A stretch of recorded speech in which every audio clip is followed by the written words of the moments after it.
Thank you for joining us with the news on QTV. My name is Diana Sombo. We take a look at stories making headlines. Acting President Inonge Wina has led hundreds of mourners in putting to rest victims of the accident which happened in Limpopo province in South Africa. The Zambia Meteorological Department says much of the country is likely to receive normal to below normal rainfall during the 2018-2019 rainy season. And the ruling Patriotic Front and the opposition UPND have been urged to find common ground ahead of the national dialogue. And now the news in detail. The 11 accident victims who died on 17 September 2018 in Mokopane, Limpopo province in South Africa have been put to rest.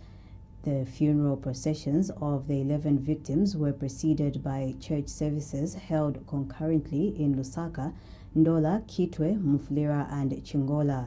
In Lusaka, Acting President Inonge Wina led hundreds of mourners in paying their last respect to 3 women who died in the accident, namely Gift Milambo, 54, Elizabeth Manengu, 48, and Rosemary Nkoma, 48. During a church service held at the Cathedral of the Child of Jesus, Mrs. Wina said government is committed to supporting its people not only in times of joy, but also in times of sorrow, as can be seen from the support rendered to the bereaved families. We have more in this report.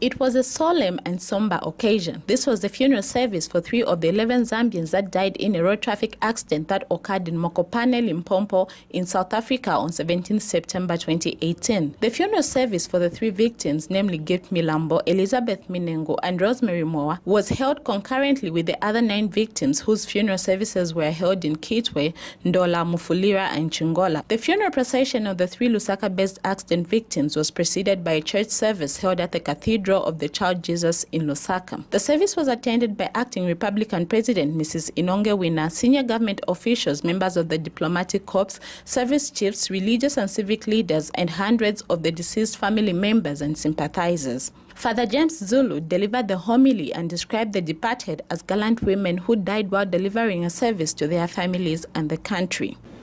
They were on a business trip. The nation has lost people who were contributing in a small but very significant way. They were contributing not only to their families, but the nation as a whole. These were patriotic citizens who didn't sit back and look up to the powers that be for support. They did want to join the bandwagon of those whose mantra or maxim is that of "Home and men." Family members of the 3 victims delivered tributes. We are not going to grow so much on one to get us so early at the time when we needed around. We hope we know upon, but again, this is an opportunity for us to celebrate the wonderful time God gave us to receive. We share the right with us and we share that special time together. This is all the Lord's doing and we need Him to do. There is no one to replace your tenderness, kindness, care, and love. Elizabeth, my love, your passing on to the other side unexpectedly has left me broken-hearted, evidently, especially 2 days before your march. We dined together as a couple, amidst assurance that each one of us that this time around, when we are back from that trip, we will accomplish one of our many projects we are embarked on. But alas, Indeed, to encourage and motivate many people through your hard work. You were and will always be our beloved sister, a mother, a wife.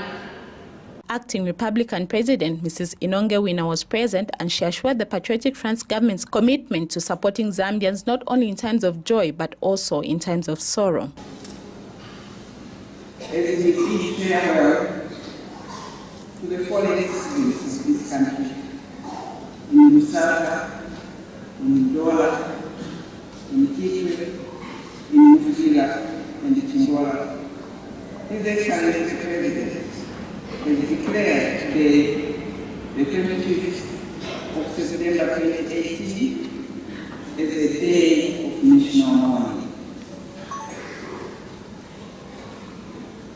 This act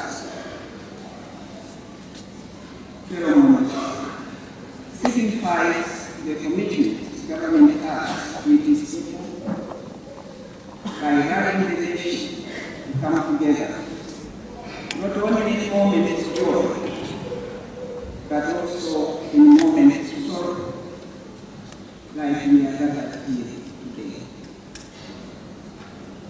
In this same spirit, let me thank His Excellency, Mr. Cyril Ramaphosa, President of the Republic of South Africa, and indeed the people of South Africa, for sharing the loss of 11 citizens with the people of Zambia. And Father Solomon Tembo is Lusaka Diocese Vicar General. These loved ones who are mourning today donated their lives by sacrificing for their families so as to better the status of their families, and in the process they made their fate. As a Diocese of Lusaka, our prayers and thoughts are with you during this difficult and trying moment. May God, the Comforter, be with you as you mourn. To the government, I say thank you for facilitating this funeral and for this gesture of goodwill. The bodies of the deceased have since been put to rest at Lusaka's Leopards Hill Memorial Park. Nakaunga Nakaunga reporting for QTV News in Lusaka.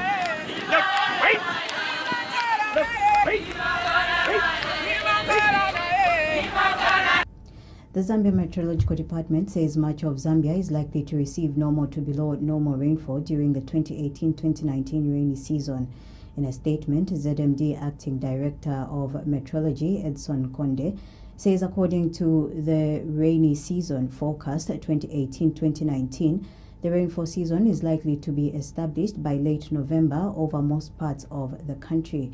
Mr. Nkonde says further, the season will be marked by an early start of rains over the northeastern, extreme western and southern parts of the country. He adds that the season will also be characterized by intervals of dry spells.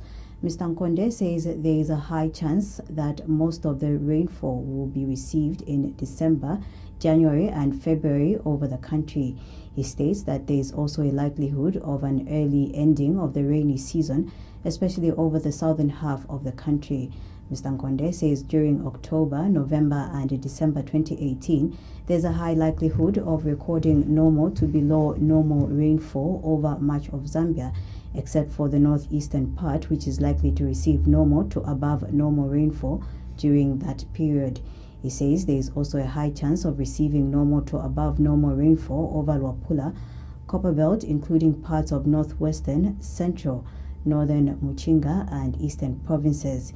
He has also pointed out that the 2018-2019 rain season forecast may be influenced by the El Niño state over the Pacific Ocean. Political historian Bezek Piri says there is need for the ruling Patriotic Front and the opposition UPND to find common ground ahead of the impending dialogue. Professor Piri says two parties have a key role to play in the dialogue process, hence the need for them to find common ground. He says there is need for the Patriotic Front and the UPND to embrace a spirit of give and take before dialogue can take place. He has noted the need to first address all preliminary issues before holding the national dialogue. Professor Piri does not think any meaningful dialogue could take place without first resolving preliminary issues. In an interview with Q News by telephone, Professor Piri says this means that all preliminary issues that are holding back the dialogue process must be gotten out of the way. He further states that the contention should not be about who should lead the dialogue process or not, but about key stakeholders understanding the role each one of them is to play. Meanwhile, Presence of God Ministries Overseer Apostle Christopher Kunda says national dialogue will not take place if President Edgar Lungu and UPND leader Hakainde Hichilema do not speak to each other first. Apostle Kunda says the two leaders must find some time alone to speak to each other before the dialogue. He believes the national dialogue is being delayed because the two leaders have not shown leadership to privately engage each other and reconcile over their past differences. Apostle Kunda states that President Lungu and Mr. Hichilema must therefore swallow their pride and reach out to each other. This dialogue, it must start with these two people meeting. If our president, Mr. Edgar Chagwa Lungu, and also the UPND president, if these two people, they can come, they can start talking, and there it's a beginning of dialogue. It's a beginning of dialogue. Do you know that it's very difficult to bring two people who are bitter together? If somebody is bitter in somewhere and they are not talking, but you just bring the people, the stakeholder, they just bring, we have brought President Lungu, we have brought President Hakainde and other people. It's very difficult, but if these people, they can reach to one another and in secret place they can meet, then the dialogue, I think, you will not have a problem. The Zambia National Women's Lobby ZNWL has bemoaned the continued low number of women in political leadership positions. ZNWL board member Sylvia Nyambe told journalists at a media briefing that the adoption of female candidates aspiring to be leaders at local government level remains a challenge. She has attributed this to low number of women holding influential positions in political party structures. And presenting the finding of a research on performance of female councillors conducted in 6 provinces, Ms. Nyambe says political party affiliation continues to pose a challenge to relationships between female councillors and some management personnel in councils.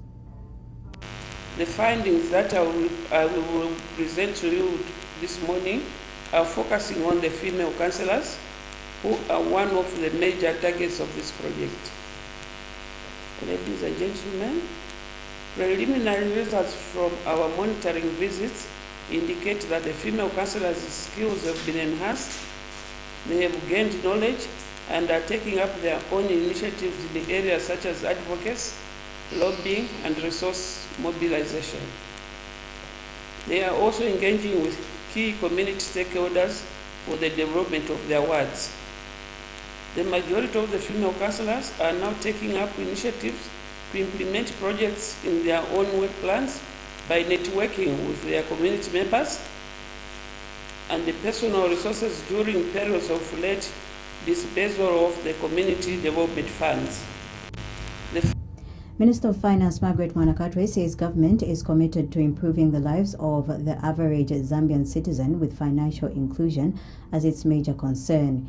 In a speech read on her behalf by Ministry of Finance Accountant General Dr. Chela Sichembe at the launch of the 6th Annual Insurance Week, Mrs. Mwanakatwe said government wants to make Zambians understand and access financial services, be it banking, securities or insurance. She says she's happy to see the insurance industry reaching out to give the general public a better understanding of the financial protection they offer. Mrs. Mwanakatwe says currently less than 3% of Zambians are insured, a situation she says must not be allowed. She notes that this means that when misfortune strikes, many businesses are unable to recover and many families and individuals are subjected to reduction in their standard of living. We all face unexpected calamities, no matter what our status is in life. Distinguished ladies and gentlemen, government of His Excellency, the President of the Republic of Zambia, Mr. Edgar Chagwa Lungu, is committed to improving the lives of the average Zambian citizen. That is why financial inclusion is a major concern of government.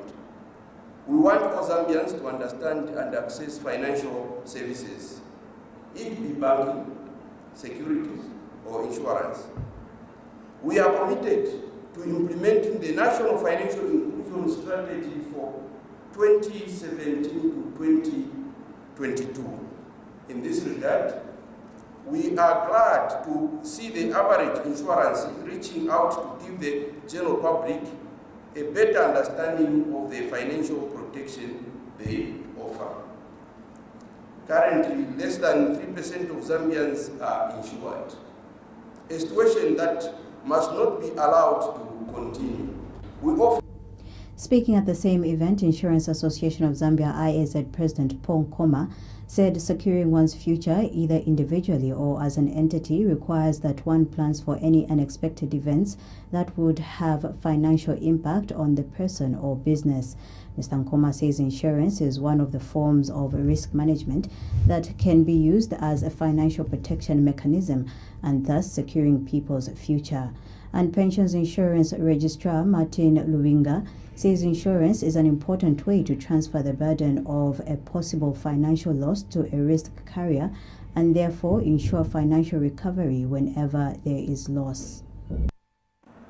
Today marks the 6th year that the Insurance Week is running, a testament to our commitment to bridge the gap between those who understand and use microinsurance for their financial protection and those who do not have access to these financial services. The industry dedicates this week to raising awareness on the importance of insurance and also to showcase the available insurance products in the market. The theme for this year, which is Insure Today, Secure Your Tomorrow, is a timely reminder that we need to be forward-thinking to prepare for our future needs and to be ready for unexpected misfortunes. A further sign of our commitment to growing the insurance sector is the fact that Zambia will be hosting the 14th International Microinsurance Conference. This will take place in Lusaka from the 6th to the 8th of November 2018. And this will provide a platform to develop our local capacity in terms of inclusive insurance and as we share ideas with professionals from all over the world. Ladies and gentlemen, achieving this goal will not be easy. Government recognizes that a strong financial service sector is crucial for the development of our economy. The annual Insurance Week will run from the 24th to the 28th of September under the theme Insure Today, Secure Your Tomorrow. The Rural Electrification Authority REA has signed a service level agreement with the Zambia Development Agency ZDA on increasing electricity uptake in rural communities for a duration of 5 years. Speaking at the signing ceremony, REA Chief Executive Officer Geoffrey Msonda said with the mandate to develop electricity infrastructure in all rural areas in Zambia using technological options, REA could not think of a better way to address its challenges than through concerting efforts from all relevant stakeholders such as ZDA. Mr. Msonda says ZDA is one of the key and strategic organizations that REA identified as a potential partner that will collaborate with the authority in increasing productivity in rural areas. He says some of the activities that will be undertaken by REA and ZDA is facilitating of the provision of electricity infrastructure in areas with potential investment in order to attract private investors in such areas. You may also know that ZDA has been given a very, very specific responsibility of organizing investments in this country. We are believing that the two of us will be able to put a plan together and be able to implement it so that we can promote productivity in the rural areas. Now, this ceremony obviously is the beginning of a formal partnership between REA and ZDA, in which the two parties will work together in promoting activities that will ensure increase in both access rate and productivity rate in various rural communities in Zambia. Sometimes you people who like living in town, who don't travel like the way we do to rural areas, you may not realize just how much land there is out there. Here, to get a plot 20 by 30 meters, you have to struggle. In the rural areas, there's plenty of land and the population is also well settled there. So we are believing that with such arrangements and with the assistance that we can provide as both institutions, we'll be able to promote productivity in these areas. And the Zambia Development Agency ZDA Acting Director General Matongo Matamwandi says development cannot be taken to the rural areas if there is no electricity. He notes that this has also contributed to the urbanization, hence the need for the agreement that will help to take electricity to the rural areas. Our mandate aims at promoting both local and foreign investors to attract them in a sector, and after that we do the facilitation and then we hand them over to specific stakeholders in that sector who are experts. But we picked some lessons out of that mere assuming that Rural Electrification Authority will be there for us at short notice to see investors and run with the whole process was not working as we wanted it to be. So some initiative came that how can we formalize the relationship that we have with these other government agencies? And I think that was the genesis of what we are seeing today. That way we have a seamless approach on how we can handle investment. And I think this is what triggered this ceremony we are having here, which is basically the signing of a service level agreement, agreeing to specific obligations on both sides. Minister of Health Permanent Secretary for Administration Dr. Kennedy Malama says that the ministry is supportive of all efforts aimed at making health workers compliant. And Dr. Malama has directed all health workers that may be struggling to comply to their working hours to think twice and stick to their pledge. Following reports of unfair treatment of patients, absenteeism and absconding at the University Teaching Hospital and the Levi Mwanawasa Teaching Hospital, Lusaka Province Minister Bowman Lusambo recently paid impromptu visits to the two high-level hospitals. But in an interview with QTV News, Dr. Malama says health professionals should adhere to what is contained in their conditions of service. Dr. Malama has described the health profession as a delicate one, which requires commitment by people that have given themselves to work in the sector.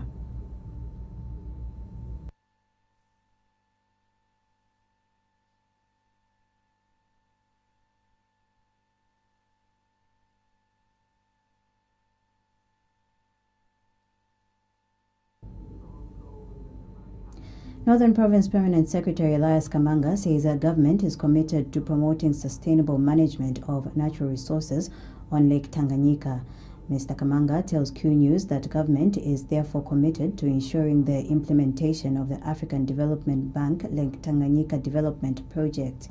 He says government wants to see a joint management of natural resources on Lake Tanganyika with Congo, Burundi, Rwanda, and Tanzania. Mr. Kamanga states that if natural resource management is not promoted among the 5 countries, there will be depletion of fish on the lake in the near future. He adds that government is also looking out for potential investment in increasing capacity for fish farming and production in the province. We want to also run a program to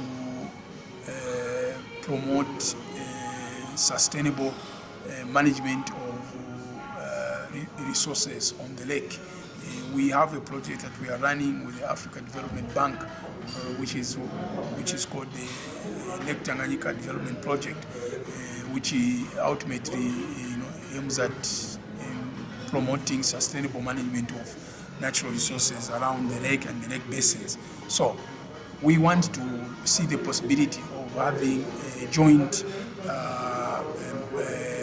resource management of fish resources on the lake together with Rwanda, Burundi, Congo, DRC and Tanzania. We want to jointly manage this so that we do not deplete the fish stocks, because as long as we are not effectively managing the fishing on the lake, we risk the potential of or the danger of having a fish depletion. So this is what we are trying to do, and we are grateful that the African Development Bank is willing and is indicated that we can pursue that and see how they can support that project. We want to. The opposition Patriots for Economic Progress PEP has written to the Supreme Court requesting that the court considers withdrawing the contempt of court case against Gregory Chifire and others. Party President Sean Tembo says the court is acting as complainant, prosecutor, adjudicator and executioner. Mr. Tembo says with such a scenario, the accused persons are unlikely to receive a fair hearing as there is inherent conflict of interest in the Supreme Court's 4-in-1 agreement against the accused persons. He says the party is cognizant of the fact that in the said matter, the Supreme Court is probably acting within the confines of the rules that govern the operations of the court, but that the position of his party is that this 4-in-1 arrangement is against the rule of natural justice and therefore inimical to the wider interest of the Republic. Mr. Tembo says the party's fear is that should the court proceed with this matter, it risks losing its good standing and reputation, as general public may receive it as a kangaroo court. As Patriots for Economic Progress, it has come to our attention that there is a case before the Supreme Court of Zambia at the moment in which Mr. Gregory Chifire is being charged with contempt. The aspect of this case which is peculiar to us and perhaps the general public is the fact that the Supreme Court is both the complainant, it is the prosecutor, it is the adjudicator, and it is also the executioner.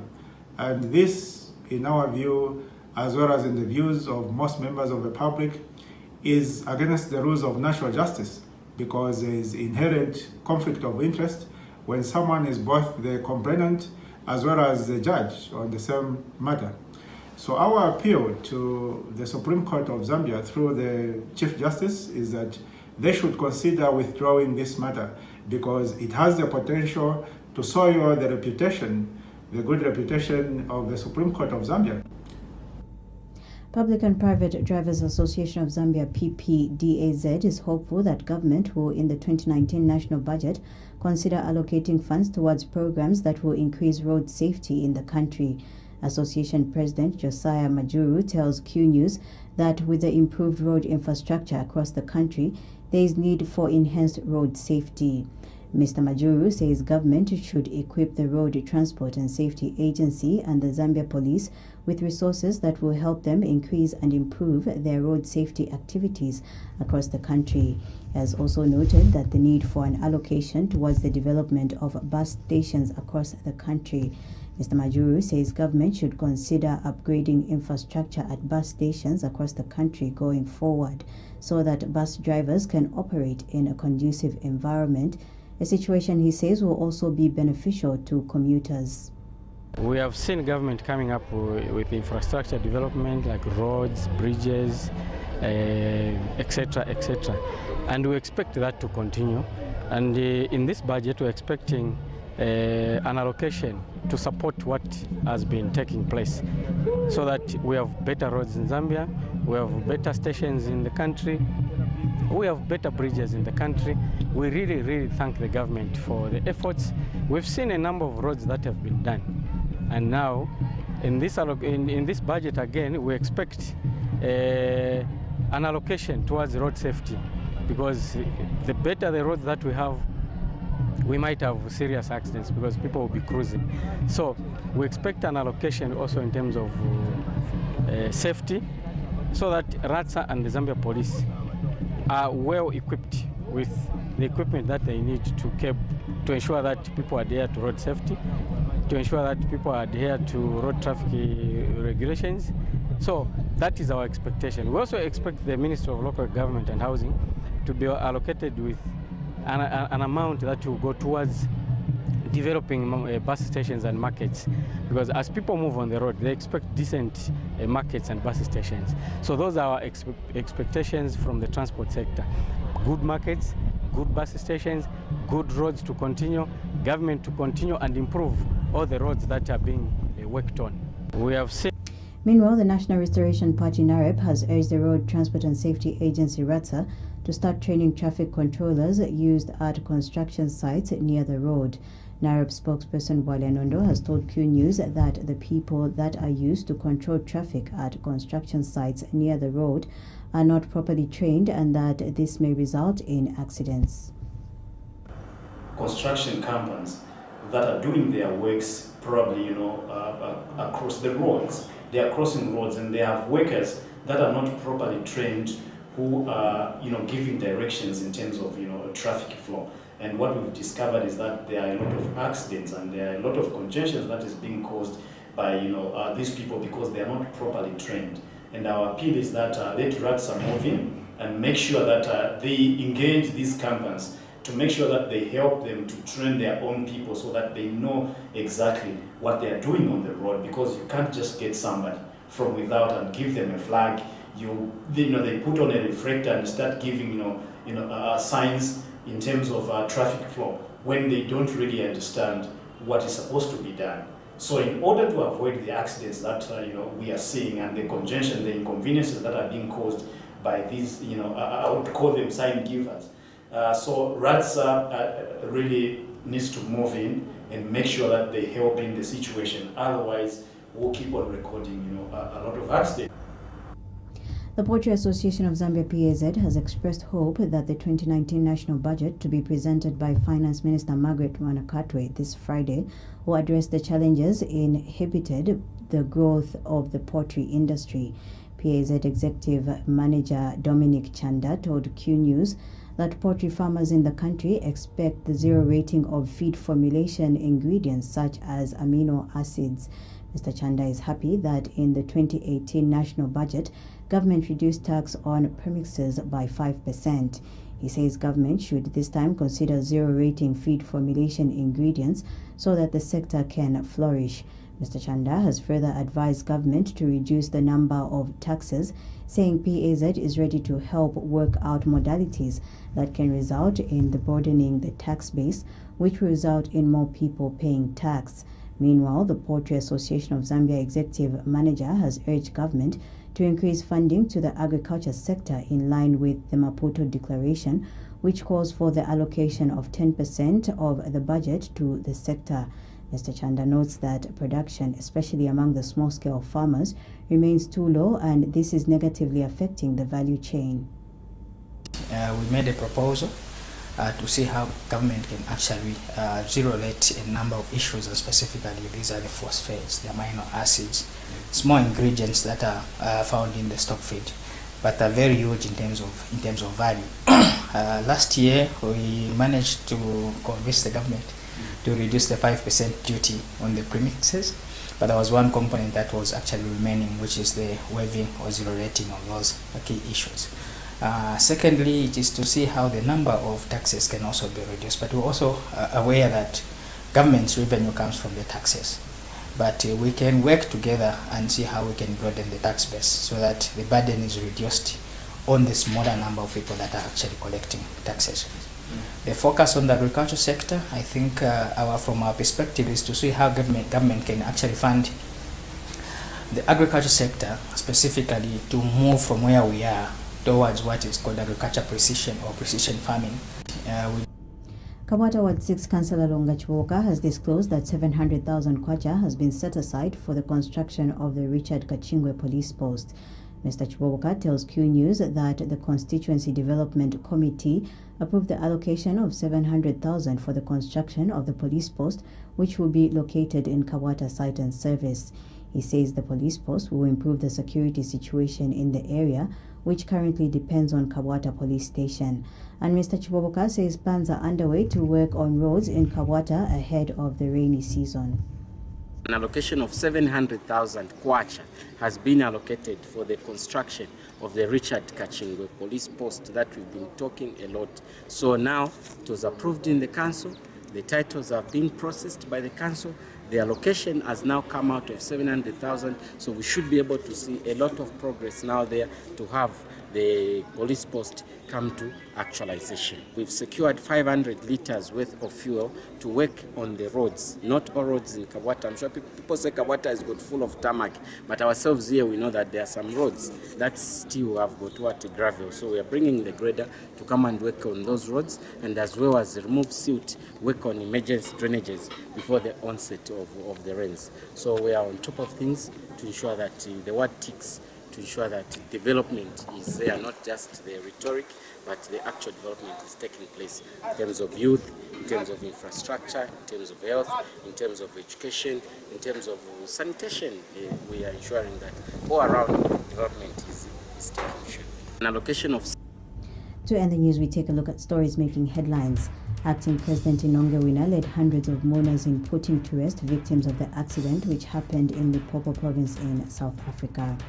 The Zambia Meteorological Department says much of the country is likely to receive normal to below normal rainfall during the 2018-2019 rainy season. And the ruling Patriotic Front and the opposition UPND have been urged to find common ground ahead of the national dialogue.